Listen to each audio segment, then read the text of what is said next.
guys, oh. Paalis na naman ako. Bibiyahin na naman tayo. Papunta tayo ng Topas proper para ihatid ang konting tulong na padala mula sa ating anonymous sponsor. Ayan. Ayan guys. Nandito tayo sa harap ng grocery. Dininya grocery. Yan. Grocery na. May hardware pa sa likod. May gasolinahan pa dito, oh. Kaya madali nating mahanap along the highway dito sa Angustia, Nabua, Camarines Sur. Kaya tayo ay sa hardware, grocery at gasolina. Dito lang yan matatagpuan along the highway. Yan, Angustia, Nabua, Camarines Sur. Ayan guys, napakalaki. Ayan. Madali nyo itong makikita. Ayan. Ayan guys. Ayan ang kanilang hardware. Ayan. Meron pa silang kantin dyan sa likod. Sa likod ko meron pang kantin. Kaya kung kayo ay nagugutom, dyan lang may kainan na, may hardware pa, may gasolinahan na, may grocery pa. Kompletong kompleto. Wala na kayong hahanapin pa. Ayan guys. Maraming salamat. Magandang umaga po sa inyong lahat. Humihingi din po ako ng tulong para po sa pang-araw-araw po namin. Lalo po ngayon, kailangan din po namin bumili ng bigas kasi ubos na rin po yung bigas namin. Sana po, marami po pong tumulong sa amin. Kasi hirap po ako sa buhay. Sana may bigay din po ng puhunan para po may pupunan kami ng pang-araw-araw namin. Tutuwan mo. Kasi hindi po nagsusuporta yung tatay ng mga anak ko. Ang hirap po ng mag-isa sa buhay.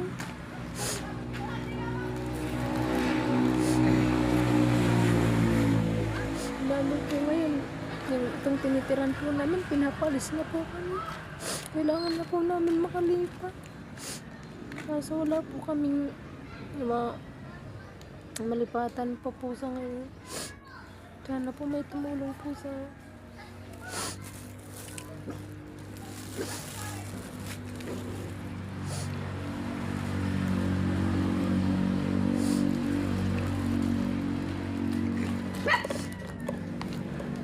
O ayan po, lubhang nakakatats po ng puso. Ngayon po, narinig naman po natin yung kanyang panawagan. Wala na daw po silang bigas. Yung binili ko po talaga kasi para po yun sa pangangailangan ng kanyang mga anak. Kasi po, hindi pa po tapos ang kanilang pag-aaral. Pumapasok pa po sila. Malaking tulong na po yun sa kanila kasi po, hindi na niya po problemahin yung baon para sa kanyang mga anak. Kaya pambaon-baon na rin po yun. Kaya yun po ang binili ko. Ngayon po pala, ang kailangan niya ay pambili ng bigas. At pinapaalis na din po pala sila dito sa kanilang bahay na tinitiran. Ayan. Napakalaki po talaga ng kanyang problema. Lubha pong nakakatats ng puso. Para po sa mga ina na katulad ko. Kaya sana po marami pa po ang tumulong sa kanya.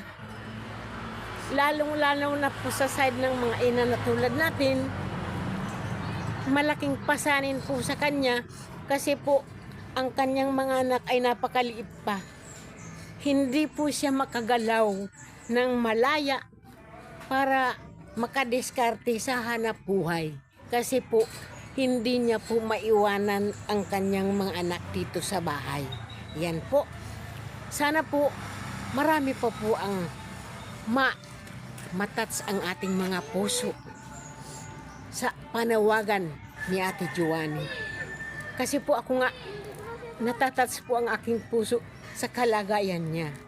Pero sana po kung may mga sobra, kahit kaunti-unti, sabi nga po niya, sana po may tumulong para sa puhunan. Ewan ko kung ano ang kanyang balak na itinda para sa puhunan, para naman kahit dito sa bahay, meron siyang pagkakitaan para may pagkunan ng pambili ng pangunahing pangangailangan ng kanyang pamilya. Ayan po, marami pong salamat sa inyong lahat. Ngayon pa lang po, ako po ay nagpapasalamat na para sa lahat ng gustong tumulong para po sa pamilya ni Ate Joanny. Ayan po. Nais ko pong magpasalamat sa ating sponsor, sa ating anonymous sponsor na ayaw magpabanggit ng kanyang pangalan. Salamat po sa 500 na tulong na paabot ninyo po sa kanya. Ayan na po ang binili ko para sa kanila. At shout out din po sa NTV 5948, Wilma Deluana Vlog, OFW Golden Heart, Golden Macracia Vlog, at kay Gina Suliman. Ayan po. Siyempre po, hindi makakalimutan ang aking pangalan, Magdalena Nilio Regaspi po lamang. Salamat po sa inyong lahat, sa lahat po ng gustong tumulong, at para po sa pamilya ni Ate Joanny, maraming salamat po sa inyong lahat. Kayo po ang solusyon para sa kanyang problema, na matulungan kahit papaano yung pasanin niya ay medyo gumaan para po sa kanyang mga anak, dahil po siya lang po ang mag-isang bumubuhay para sa kanila. Marami pong salamat. Bye-bye po. Nawa po patnubayan tayo ng ating Panginoon sa lahat ng ating ginagawa, sa lahat ng oras at anumang araw. Maraming salamat po.